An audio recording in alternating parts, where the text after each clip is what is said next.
Vijay meeting பார்க்கும்போது எனக்கு உண்மையிலே ஷாக்கா இருந்தது.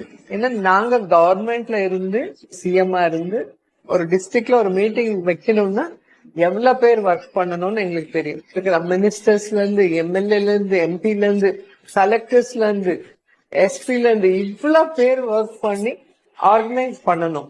ஆர்கனைஸ் பண்றதுக்கு எம்எல்ஏ இல்ல, எம்பி இல்ல, கலெக்டர்ஸ்ல யாரும் இல்ல. எப்படி பண்ணாங்க, எப்படி வந்திருக்குன்னு எனக்கு புரியல. இது வரைக்கும் ஷாக்கிங்கா இருக்கு.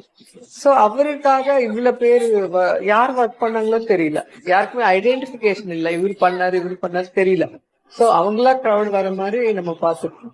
சோ அவ்வளவு பேர் அவங்க மேல நம்பிக்கையில வந்துட்டு கண்டிப்பா அவங்க தமிழ்நாடு ஃபுல்லா பாத யாத்திரை பண்ணி இடத்துல என்ன ஜனங்க உங்ககிட்ட இருந்து எதிர்பார்க்கறாங்கிறது விஜய் சார் தெரிஞ்சுக்கிட்டு அது என்ன செய்ய போறாங்கன்னு ஒரு மேனிஃபெஸ்டோ இருக்கும் இல்லையா எலெக்ஷன் முன்னாடி, அது கொடுக்கும் போதுதான் ஜனங்களுக்கு கிளியரா புரியும்.